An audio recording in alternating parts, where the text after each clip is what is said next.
pagi Bu, perkenalkan Dr. Michelle. Saya menawarkan wawancara pada pagi hari ini ya Ibu ya. Jadi selamat sore juga untuk pasiennya yang mana Ibu? Ini. Selamat sore ya Bu ya, saya Dr. Michelle lagi. Nama Ibu siapa? Baik Ibu, untuk Ibu namanya siapa Ibu kalau boleh tahu? Tini. Bu Tini ya, baik Bu Tini. Di sini saya lengkap dulu datanya ya Bu ya, Ibu nggak usah khawatir. Nanti juga hasil pemeriksaannya saya jamin juga kerahasiaannya ya. Jadi di sini saya pastikan lagi ya, untuk namanya dengan Ibu Tini. Usianya berapa Ibu? 49. 49 tahun. Alamatnya di mana Ibu? Surabaya. Surabaya. Ibu sukunya apa Ibu? Jawa. Jawa ya Ibu ya. Untuk sebelumnya agamanya Ibu sendiri kalau boleh tahu apa ya Ibu? Islam. Islam ya Ibu. Ibu sebelumnya pendidikannya riwayatnya bagaimana Ibu? Saya lulus SD tapi tidak lulus SMP. Harus SMP. Ibu sehari-harinya kerjaannya sebagai apa Ibu? Saya punya toko tuh, Punya toko, jualan apa Ibu tokonya? makanan, minuman gitu. Minuman. Tokonya di mana Ibu? Depan rumah. Di depan rumah ya Ibu ya. Ibu apakah sudah menikah Ibu? Sudah tuh. Sudah menikah. Ibu untuk dari saudara sendiri punya anak berapa ya Ibu? Dari bersaudara? Anak pertama dari 3 bersaudara. Baik. Saat ini Ibu ini dengan siapa Ibu? Dengan saudara. Dengan saudaranya Ibu ya. Sekarang jam berapa Ibu? Pagi atau siang sore? Jam 4 subuh tuh. 4 subuh Ibu. Ibu tahu nggak Ibu sekarang Ibu ada di mana? Enggak tuh. Nggak tahu Ibu ya. Mungkin ada yang bisa dibantu Ibu Tini. Saya sedang emosi dok. Ibu sedang emosi. Siapa yang bikin Ibu emosi? Tidak tahu dok, kayaknya semua orang gitu dok. Apalagi saudara-saudara saya. Ibu emosinya kenapa Ibu? Semua adik kakak saya tidak ada yang mau bantu saya untuk merawat ayah. Gitu ya Ibu ya. Baik Ibu, sekarang mungkin apa yang Ibu pikirkan Ibu? Saya pikir kenapa semua orang jahat ke saya, padahal saya buat semua hal-hal baik ke mereka, tidak pernah buat jahat. Kenapa semua orang benci sama saya, jengkel gitu, nggak ada yang mau peduli sama saya dengan ayah saya. Ibu sekarang rasanya gimana Ibu? Gak tahu dok, pusing banget kepala saya. Mungkin Ibu bisa jelasin lagi pusingnya di bagian mana, seperti apa? Gak tahu dok, kepala saya pokoknya cekat-cekat gitu dok. Sudahlah dok, saya nggak mau pikir. Apa dari Ibu ada dengar suara yang berbisik ke telinga Ibu? Iya, Sejak kapan Ibu? sudah semingguan. Semingguan. Dia bilang apa Ibu suaranya? Astagfirullahaladzim, itu yang diulang-ulang. Ibu apa ada dengar suara lain yang menyuruh Ibu melakukan sesuatu Ibu? Gak ada, tapi akhir ini saya sering ketemu kakek saya naik kereta kuda, terus juga ketemu Mbah Bandi, Mbak Bani itu siapa Ibu? tetangga saya. Enggak Ibu. Dok, sudah ya, saya lapar, mau makan dulu. Baik Ibu, silakan makan dulu ya Ibu ya. Mungkin kakak melihat sendiri. Di sini saya ingin menanyakan beberapa hal terkait dengan pasien. Apakah kakak bersedia? Bersedia. Jadi mungkin dapat dijelaskan terlebih detail lagi ya kak untuk kronologinya dari kakak Ibu sendiri, kakaknya sendiri ini kenapa awalnya? Gitu. Jadi untuk kakak saya ini itu udah sulit tidur itu sejak 1 bulan yang lalu dok. Nah kakak saya ini itu biasanya baru tidur di atas jam 11 malam. Nah keluhan sulit tidurnya ini itu udah kayak memberat sejak 1 minggu ini. Awalnya itu karena sempat cekcok sama kakak tirinya. Nah seminggu kemarin itu kakak saya itu menasehatin keponakannya yang nakal.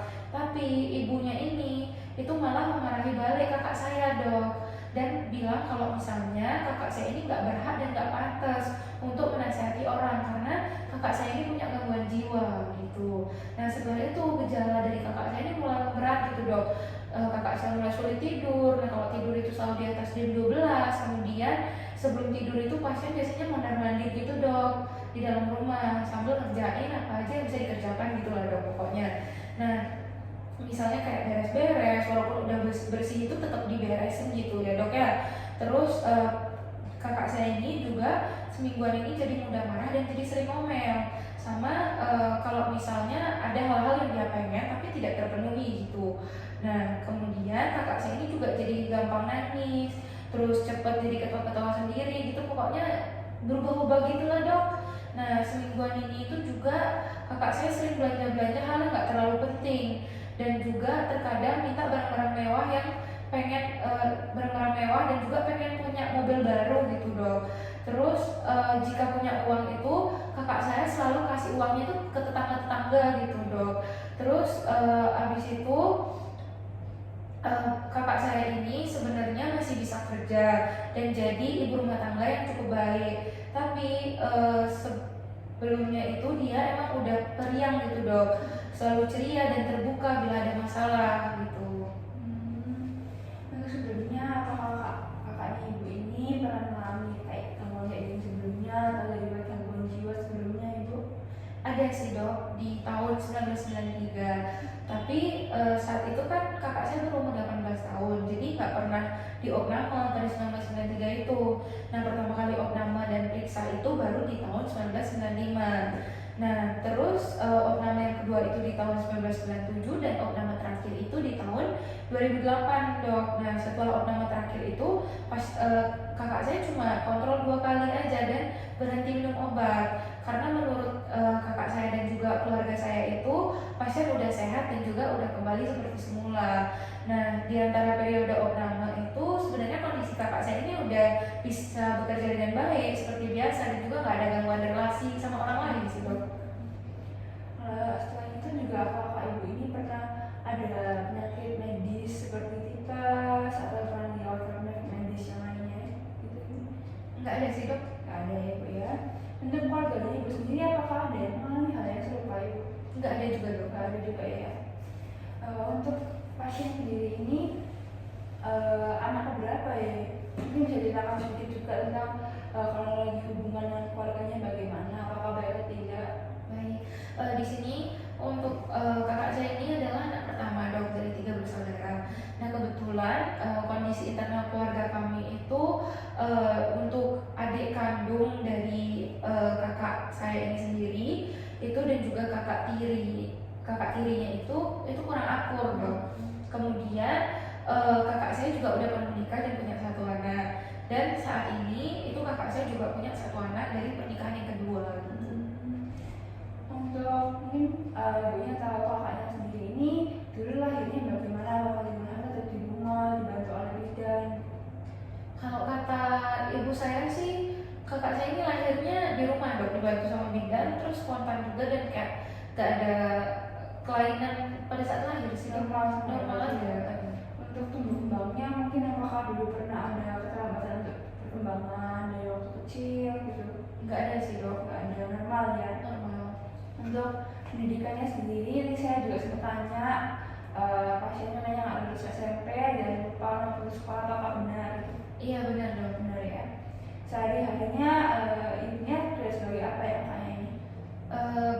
Kerja sehari-hari itu cuma jadi penjual aja sih dok di toko depan rumah gitu. Untuk sosialnya sendiri apakah pertemanannya bagaimana, interaksinya? Kalau untuk pertemanan sih kakaknya punya banyak teman ya dok ya, dan juga sama tetangga-tetangga itu selalu kayak berinteraksi gitu dok setiap harinya. Sebenarnya apakah kakak ibu ini ada pernah riwayat tertolak gitu? Nggak ada sih. Nggak ada ya. Untuk sehari-harinya apakah kakak ibu ini rajin beribadah? Rajin sih dok, selalu tepat waktu gitu. Oh baik. Jadi ini untuk wawancara sudah selesai ya. Di sini saya akan memaparkan hasil pemeriksaan fisik yang telah dilakukan tadi ya. Mungkin bisa dicermati juga. Untuk tekanan darahnya sendiri itu 151/99, dimana ditemukan adanya hipertensi ya ibu ya. Lalu nadigasnya 9 kali per menit. Lalu untuk suhunya itu normal 36,8.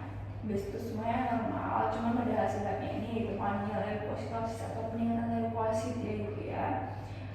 Lalu untuk status neurologinya sendiri ini ibunya masih sadar, nggak ada kepudu juga.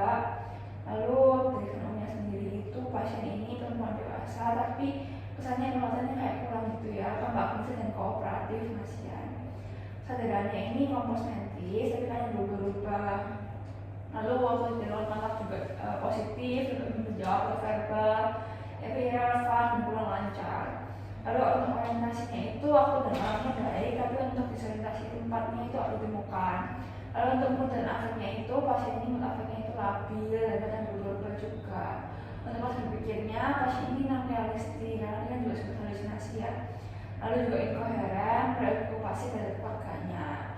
Lalu dari persepsinya sendiri pasien ini dengan suara dan hanya halusinasi auditorik dan juga pasien lebih karena sudah meninggal karena halusinasi visual. Mohon pasien juga menurun, lalu psikomotornya meningkat. Di sini ada diagnosis multiaksial dari pasien sendiri. Aksi satunya itu pasien diduga mengalami gangguan aktif bipolar, episode kini campuran. Lalu pasien juga diagnosis banding dengan gangguan afektif tipe campuran. Pada aksi duanya ini pasien diduga mengalami kepribadian mengarah ke borderline personality ya.